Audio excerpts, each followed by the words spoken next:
Morning, everybody. So I'm here today. I'm not Donna Evans. Donna is actually on holiday having a lovely time in Budapest, I think. So I am Gail Thomas. I'm from Wessex Clinical Networks. Obviously, we as a clinical network have been given lots of support to the Pioneer and also to the early adopter over on the Dorset side, and we work across our patch in Wessex. So but this is Donna's presentation, and I shall try and do it justice for her. So first of all, just explaining a bit about the patch. It's a really big patch geographically. We also have the Isle of Wight, which is it's an island and has lots of issues surrounding an island. We have got Portsmouth, Southampton, Basingstoke and Winchester, which are our main obstetric units. We have a number of freestanding midwifery-led units and a couple of alongside midwifery units in the patch. We have a really beautiful midwifery-led unit freestanding in the New Forest, which is lovely. Yeah. We paid us a visit and we went to have a look, and it's beautiful, it's quiet, the staff are lovely, and you can look outside into the forest and watch the ponies and horses as you're giving birth. So it's a really, really nice place. So yeah, it's quite a big patch and it's very varied. So in terms of what was the vision for the SHIP Pioneer, and SHIP stands for Southampton, Hampshire, Isle of Wight and Portsmouth. And the vision really for the SHIP Pioneer stemmed from a complaint. So the complaint on the left is about a woman who began to have, found out that she was pregnant. She lived in Borden, which is up just between kind of the two Hampshire hospitals, and also Petersfield, which is in the middle. So she decided that she would go and see her midwife and get booked in and did all the usual tests, and had her initial bloods and things taken over at Basingstoke. She then decided that she wanted to give birth in a place called the Grange, which is kind of further down our map, in a nice part of the countryside and in one of the freestanding units. But of course, when she went across there, because none of the systems speak to each other, then actually she had to have all her bloods and tests and things redone, because of course, as we know, one trust won't necessarily accept blood tests and results from other trusts, so that was a problem. She then decided parent education classes, and sorry, I'm just trying to read off this. Then decided to have her parent education classes in Borden, which is where she lived, which was kind of in the middle of the patch. But some of the classes, the NCT classes, were then also given in Winchester, which is on another side of the patch. So already you can see there's lots of different units that she's coming into contact with, different sets of midwives, always being asked the same kind of questions, and this just goes on and on and on. So I'm not going to read through all of it. But ultimately, she then went and had chosen to give birth at Portsmouth in the end. Portsmouth is one of our hospitals down in the patch. There were some issues and there were problems, and then there was a transfer across to Southampton. So she's had care delivered in nearly all of the, she has touched base with all of those units that we have in our patch. She's touched base with a number of midwives. None of the systems talk to each other, nobody will accept the blood tests, everything is redone. And so the vision for the SHIP Pioneer kind of looks like this. We want it to be coordinated. We want it to be streamlined. We want a woman to be able to come in and to move around the patch. There are lots of challenges in doing that, and they are on their way to achieving some of this. And if we just look through some of the steps, single point of access, labour line, we have those things in place. We're now looking at integrated systems, in terms of our IT infrastructure. There's a long way to go, but they're moving towards it. So that's where the vision stemmed from, was a complaint. As we have gone through this process, and I have been with the pioneers and the early adopters since the beginning, and Donna came on board in October 2016. So obviously we wanted to start to work and engage with the women across the patch. In terms of our vision and our Maternity Voices partnership, on the Hampshire side, we actually have 2 existing MSLCs. They're really experienced. They cover Portsmouth and they cover the top parts of Hampshire. We have some gaps in terms of the Isle of Wight and in Southampton, but our MSLCs have been around a long time, so they know already and can give us the feedback in terms of, you know, what women want, what their expectations are, because they've been around for a long time. We are currently looking to further develop the MVP offer across this part of the patch. And interestingly, we've just had a really good conversation this week with Carmel from Birmingham, who's very kindly going to share some of her documentation and thoughts and challenges with us. So that was really helpful. This is just a kind of one of the usual scenes. And actually the one in the red jumper at the back is Donna. This was some of the feedback that came out of some of those conversations. And there's a couple of interesting things. One, it states, you know, a midwife that knows her stuff about the local area. And one of the things that the Ship Pioneer have done is a lot of work, not only engaging their women, but also engaging all of their health service providers, their midwives, their obstetricians, because it wasn't just about working with the women and what do they want, but how do we get the midwives engaged in all this and our obstetricians. And I'm sure you all know, Donna did some rounds of kind of employee engagement with all of the midwives right back in the really early days, and I was there on that, when you asked the question, so, do you know about better births?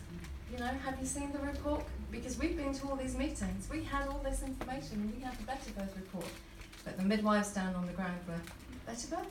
No, I'm just doing babies and things, what's the better birth report? So, yeah, it was really interesting. So as part of our engagement with the midwives, one of the things that they did was to actually hold it in different units and give the midwives opportunities to actually go and do a visit.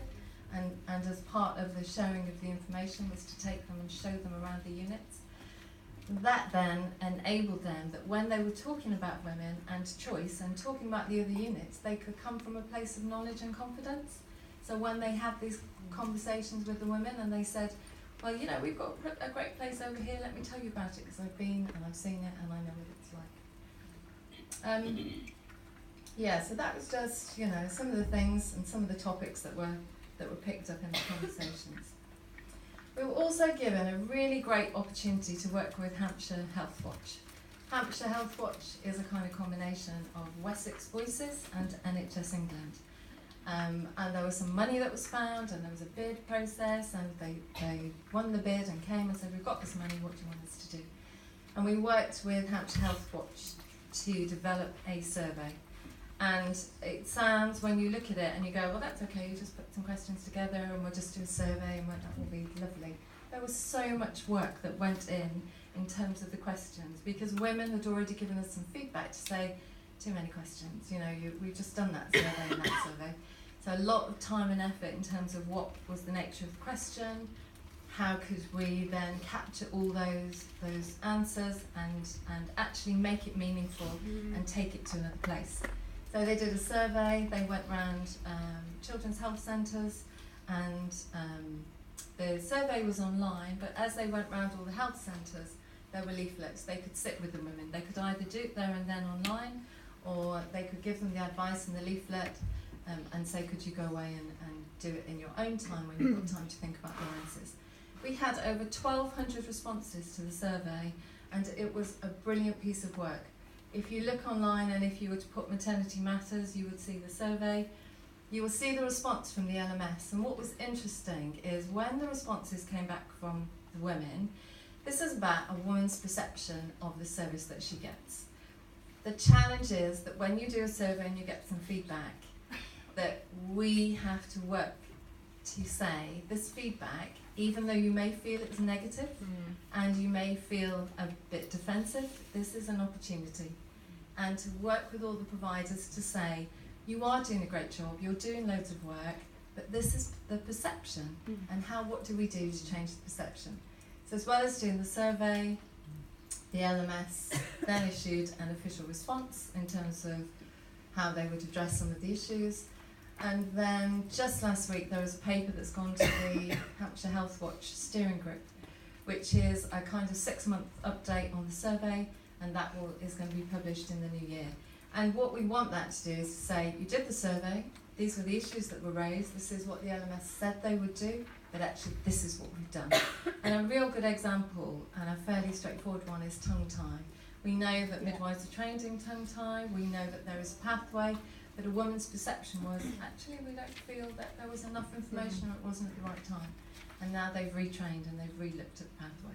But initially they were, I have to say, a little, but we do all that already. So, engagement with the staff. We invited them to, or Donna, but there was lots of us kind of involved in the work, invited them to come in and see what the Pioneer was. Keep doing the message about better births, about what it means, what does the Pioneer mean, what does personalisation and choice mean. And the tour of the unit and allowing the staff to meet with other members of staff to share their ideas, to share people that maybe they'd heard or seen their name on an email but actually come across and talk to, was just brilliant and quite magical. That when they were like, we've never seen another unit, we don't know about this, and the conversation in the room and the energy was really, really good. So as a result of all the conversations with the women and the work with midwives, then the Ship Pioneer produced this beautiful booklet called My Maternity Choices. My Maternity Choices is a booklet. It is something that is at the start of their conversation with their midwives when they first have their booking appointment. It starts to jot down all the points in the conversation in terms of their choices, what they need, what they're looking for. It stays with the woman and she brings that with her all the way through.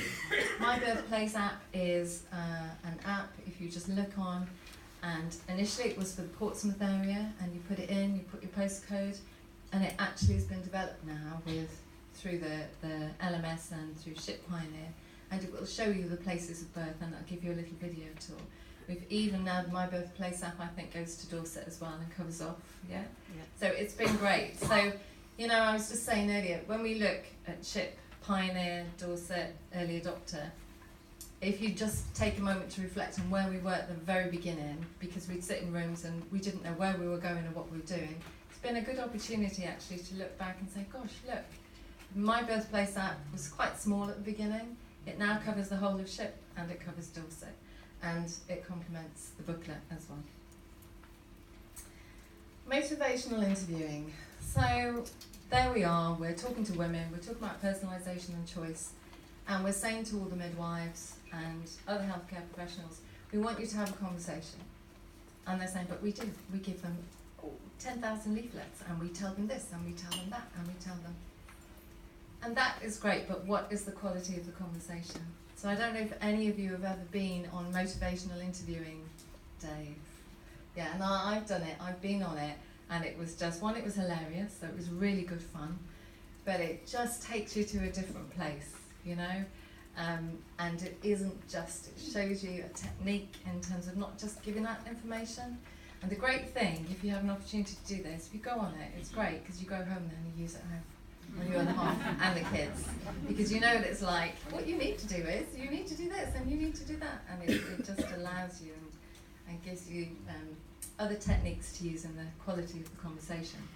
So what the Ship Pioneer wanted to do was actually, yes, we've engaged with women, yes, we've engaged with midwives, yes, we have a booklet and an app, but what's the quality of the conversation? And then, so kind of to conclude, so this is a picture of Donna. And, you know, the conclusion is, in terms of the booklets and the information, we now know that we've given out over 10,000 booklets, and we've had over 100 midwives trained in motivation and interviewing. There has been lots of work that's gone on in Ship and Pioneer, but in terms of personalisation and choice, we wanted to just show some of the key things, and actually to say it wasn't just about the booklet and the app, but it's actually about the quality of the conversation. So I hope I've done that. Thank you.